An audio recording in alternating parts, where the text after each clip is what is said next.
Spotify kills CarThing, and we didn't even know it was still alive. And Samsung gets onerous with their repair demands. This is MacVoices. Today's edition of MacVoices is supported by ExpressVPN, the VPN that just works. Visit expressvpn.com/MacVoices, and you can get an extra 3 months free on a 1-year package. Let's move on to something that you're all going to enjoy. I feel sure. Spotify has declared their CarThing dead. First of all, what? Yeah, and there's a lot of unhappy people about it too. Yeah, Kelly, you're right. This is the device that I guess was supposed to quasi take the place of CarPlay, at least for playing music in your car. It was a Spotify-specific device. It's about 2 years after it was introduced. It's been axed. Not only has it been axed, but it will be discontinued later this year, the complete service, and they're just telling people to throw it away. Wow. No refunds. This was the thing they did so they could take the car view or whatever they called it out of the app, right? I think that's it. Like, there wasn't like a driving mode anymore because you could go buy this other thing. This is the opposite of what the news people are doing. We want to get extra money out of you, so we're going to take something away so that you have to go buy another thing from us, or you can use Pandora for no money, or you can use a whole bunch of other services for nothing. Dave? I'd say a couple things here. Well, I know I was watching Twit and saw Christina Warner was talking about this exact same device and how this is ridiculous, and all you're doing is adding more e-waste into our landfills because you're throwing away something that's completely useless, which you could easily open up for open source and be able to utilize this. So absolutely crazy stuff. The other thing is it was something that they wanted to do as an interface away from taking you away from CarPlay, which made no sense to me in the first place. Other thing was they laid off 1,200 people, and I guess a lot of those people were supporting this product, and of course those people are no longer at Spotify, so there's another reasoning why they probably axed it. Barry in the chat room, and I quote, says, "I didn't even know that Spotify's CarThing was a thing." There's that. Has anybody here even seen one? Nope. No. So, I have a feeling that, the amount of e-waste is like 14 boxes or something like that. Yeah, probably right. And all the crap that's left in their warehouse that they never sold in the first place. Yeah. Well, some of it will be sold on eBay as a relic in a couple of years. Yeah. Guy? Yeah. At a time when Apple and Google are trying to add value to the car experience with CarPlay and Android Auto, Spotify wants to take it in the opposite direction and basically say, no. Here's a device that you can only listen to music on. Maybe they forgot that there was already something like that called the Sony Watchman. God, it's so long ago I can't even remember what the hell the name of it was. Good times. Yeah, standalone devices for things that you can get mostly for free on something like CarPlay or Android Auto. I cannot believe that this even made it out of an engineer's head. That somebody at Spotify has to have been making money on the side on something like this, because it makes absolutely no sense on any level. I don't get it. So, okay, you've just wasted a whole lot of time and a whole lot of money that you could have been spent making your interface better while working through Android Auto or CarPlay, or maybe even offer a third alternative that had all of the same kinds of apps and navigation systems and everything else that CarPlay and Android Auto have. But no, you want to be a one-trick pony. Good luck with that. It just, I don't know. It feels like this is one more Spotify attempt to capture a market that they throw something it's already moved on. and hope something will stick. And it just, it just doesn't.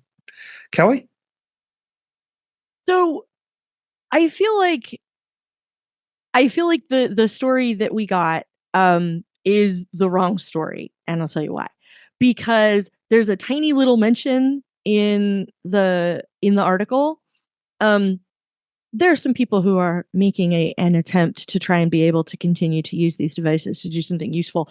No, there's a bunch of people who are trying to make this into something useful and have made a reasonable amount of progress on trying to install something on it and turn it into something useful and something that isn't going to just die once Spotify pulls the plug on it.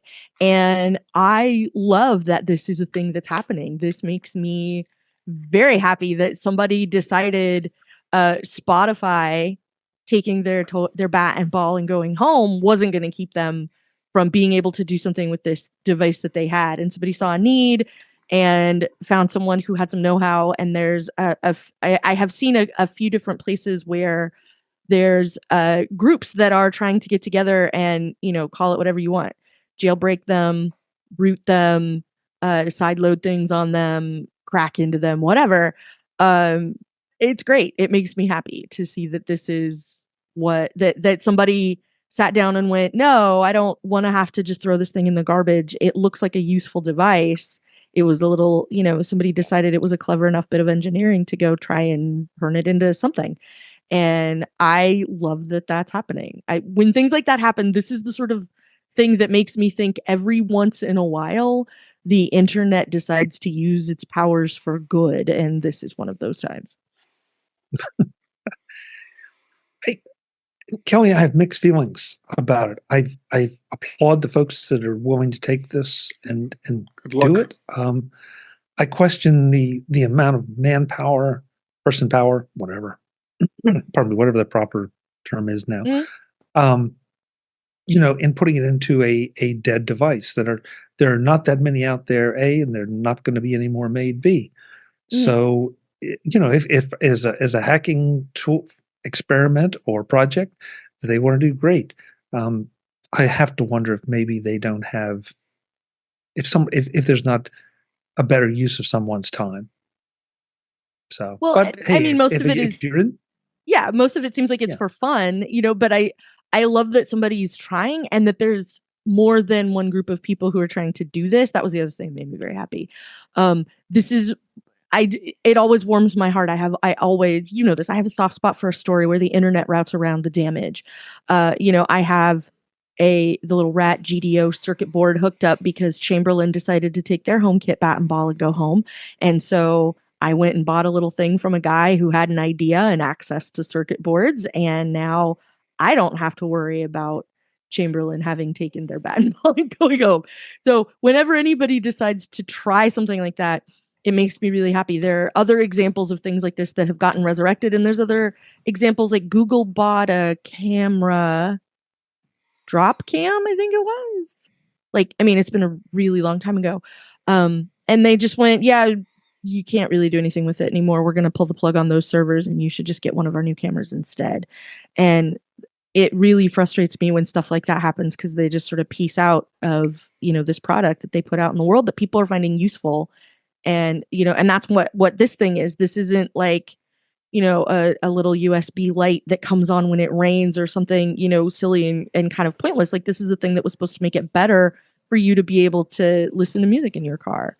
That's kind of a utilitarian kind of a thing more than anything else. And I applaud anyone who's putting efforts into making sure that they don't end up completely dead. Good for them. Except for Microsoft Kin. Yeah, let's pour one out for the Kin.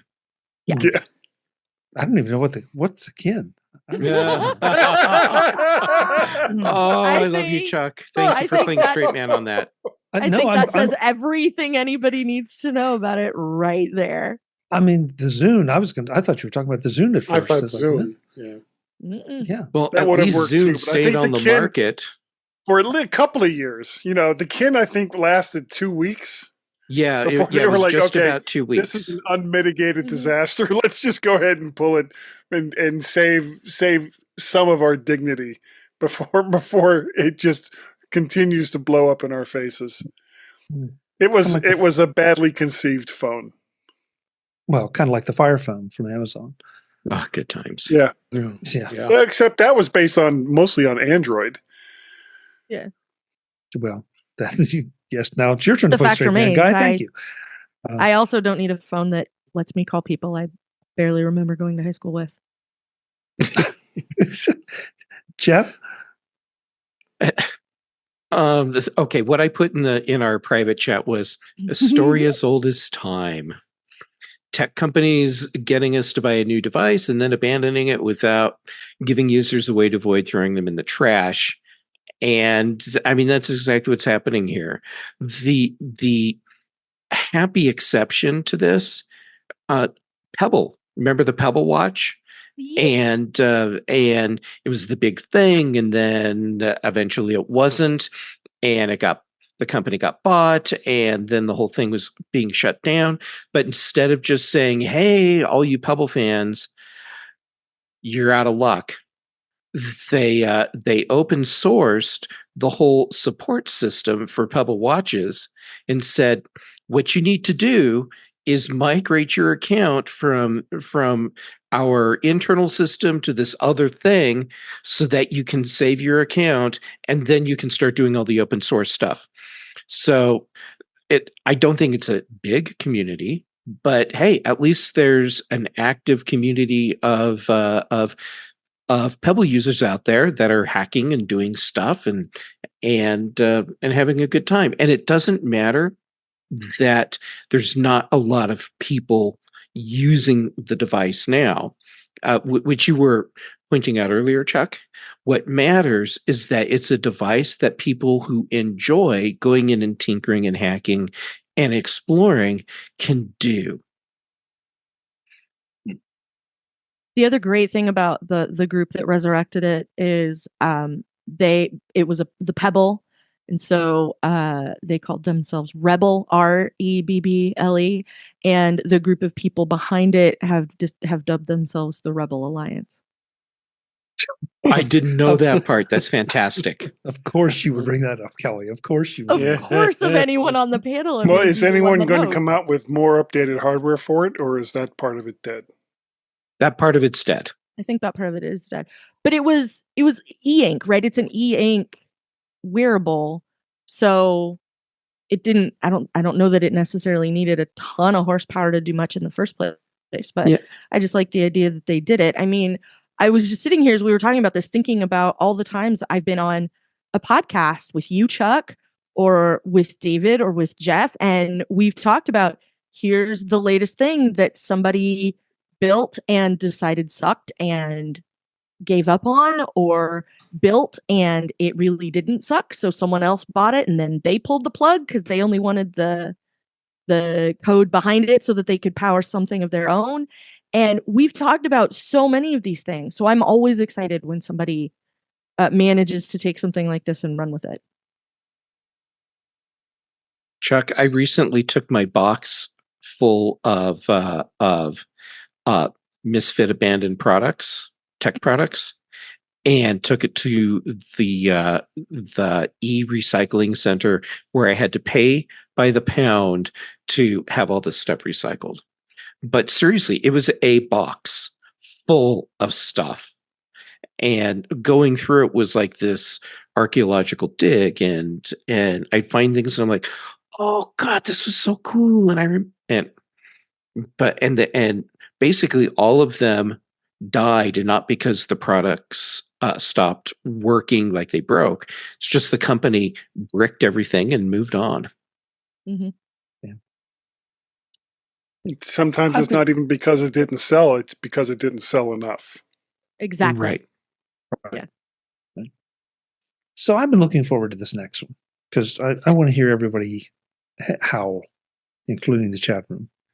But apparently Samsung is requiring independent repair shops to share customer data with them for anything that is brought in to be repaired, and to disassemble the phones if they find any non-approved parts. You thought Apple was egregious. This is crazy. And the panel is this was one of the articles I thought, what the hell were they thinking? As you go through it, just all sorts of tripwires that they're going to run into with problems with this. Mm-hmm. I mean, how can they do this? And what does it even mean? If I take an Android phone in, which I would not, of course, because I don't own an Android phone, but if I were to take it in and say, hey, I need this screen repaired, I need the battery replaced or whatever, and they pop it open and say, well, this is a non-standard part, they apparently are supposed to not only tell on me to Samsung, but also to the phrase is disassemble. So does that mean they take the phone apart and then hand me back the parts? Do they confiscate the part? I mean, and Marty, like you said, what was somebody thinking? Don't forget they have to send all your data from your phone to Samsung anyhow. Well, yeah, there's that. There's that. I think it's a misdirected attempt to protect the brand somehow, but facing the right to repair laws that are happening, I just think they're stumbling into a bad situation. So, go ahead, Jim. I was going to say, I did not see this story until you mentioned it just now. And I'm kind of surprised that this isn't causing a huge firestorm. I mean, we have all these people upset about this silly Apple Crush ad. And why isn't this front page news all over the internet? Because it's not Apple. Yeah. Bingo. But there are a lot of people with Android phones. Yeah. It doesn't matter. It's not news.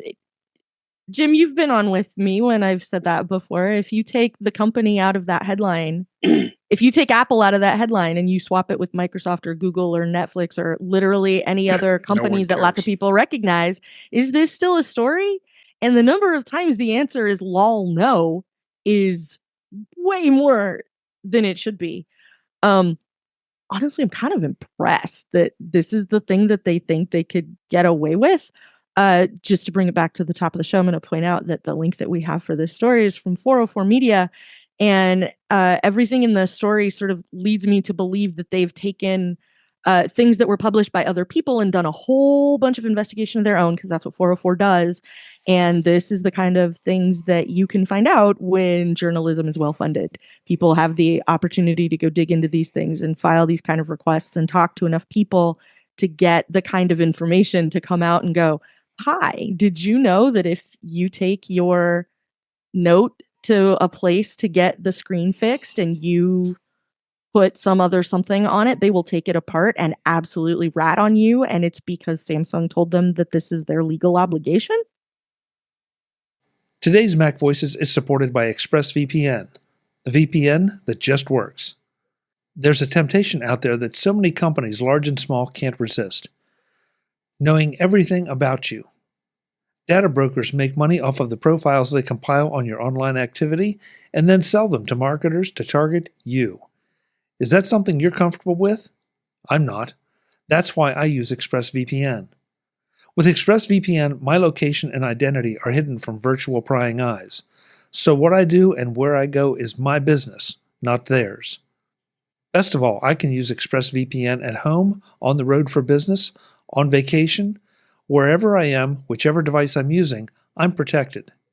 And if I'm going to depend on a VPN for that protection, it has to be easy or it just gets in the way and I might not use it. ExpressVPN does just that. One button and I'm surfing securely.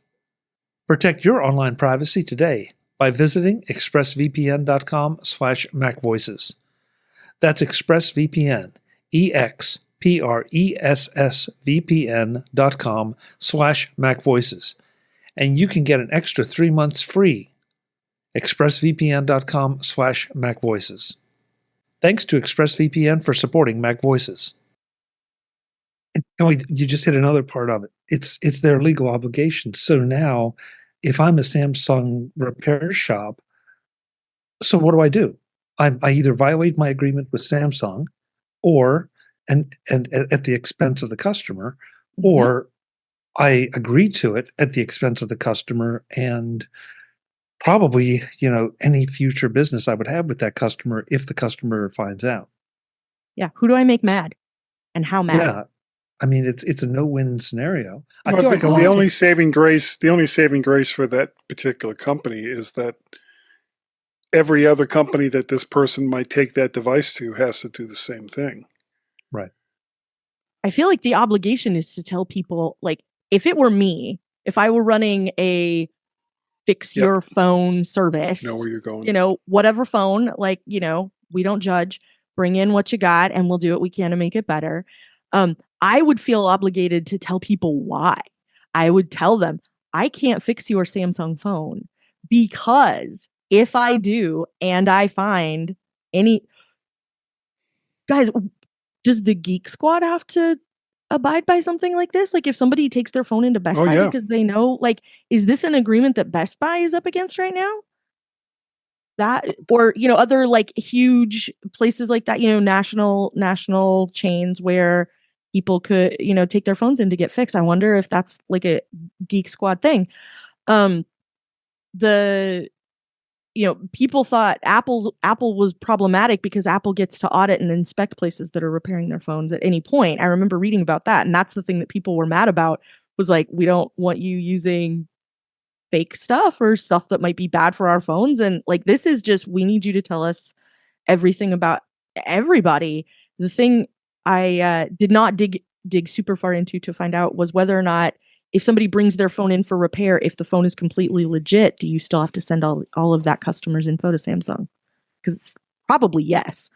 I do wonder if this actually is legal. I know it's something that Samsung is trying to make people agree to, but I wonder what level of legality there actually is in something like this. I'm honestly kind of impressed that they think they can ask and get away with it. Well, but to bring it back to Guy's point that we all agreed with, that why is the EU hopping all over this? Why isn't, because if Android phones, not just Samsung, of course, but if Android phones are that important in the market, then how can they overlook this? Jeff? Maybe they don't have this contract in the EU. That's possible. Good point. Yeah. All right. I love this paragraph from the 404 article. In 2020, Motherboard obtained a contract that Apple required independent repair companies to sign in order to get repair parts from the company. At the time, experts said that Apple's contract was problematic because it allowed Apple to audit and inspect the shops at any time.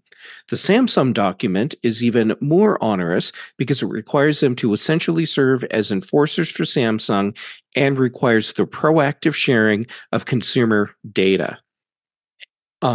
Which, I mean, holy crap. They took what Apple's doing and said, hold my beer, and really ran with it. Well, and proactive sharing, I think, Jeff, answers my question. If everything in my phone is legit, are they still sending all my information to Samsung because I took it in to get it fixed? And it sounds like the answer might be yes. And this also is part of a strategy to ensure that repair shops are using only Samsung parts. So in some states right now, this should not be enforceable because it goes against state laws for right to repair. There is a lawyer quoted later in the article that says it's hard to square this contract language with a basic consumer right. So fingers crossed they won't get away with it. But wow. And yeah, maybe they're only doing it here because they know they can't in the EU.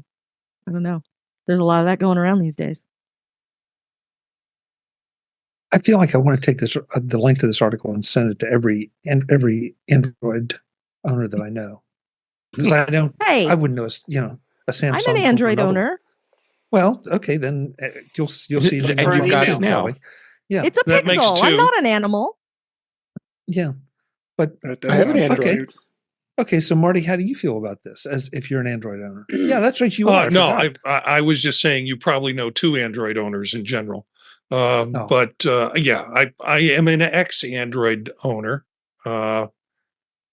So yeah, I played around on the dark side a little bit, and I'm just appalled by the whole article in terms of privacy rights, and then in states where you have right to repair, the way Samsung's trying to skirt around it.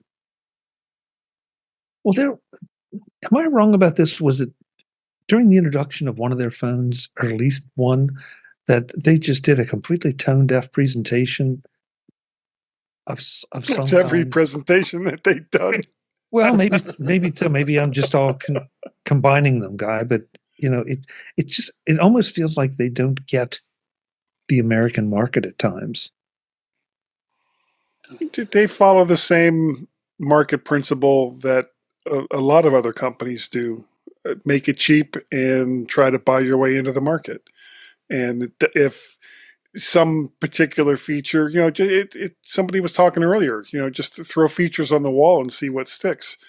This is what Android has always done. And when you're competing with 10,000 other companies that are also making Android phones, how do you make yourself stand out? So this is what they do. They add on these little features and in turn do things like what Samsung is doing, and it doesn't really matter because they do it until they get caught. And then they just pretend like, oh, well, that wasn't what we really intended, when all along it really was. Yeah. Anything else before we I have this Android phone right here. I just held that up a little while ago. Okay. I use it for work now, but I originally got it, and this is kind of what I was talking about, because I wanted to try out Samsung DeX, which was basically a windowed operating system that you could hook up to a regular monitor, and it works reasonably well. I don't think they really do much with it anymore, but it was a hell of an idea, and kind of what I wish Apple would have tried doing, but they never will, because they don't want to mix iOS, iPadOS, and the macOS too much, because then we won't buy one of those other products. So, Guy, you'll be getting an email from me too with this link, just to be sure you're informed. Visit MacVoices.com for show notes and to connect with Chuck on social media. Get involved in our Facebook group or like our Facebook page, and get more out of your Apple tech with MacVoices Magazine, free on Flipboard and on the web. And if you find value in it all, consider supporting us through either our Patreon campaign at patreon.com/MacVoices, or by making a one-time donation via the PayPal link on our front page and in the show notes of each episode. You will join these fine people who help bring you Mac Voices.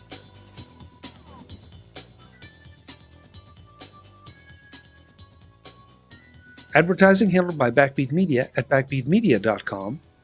Bandwidth provided by CacheFly at cachefly.com.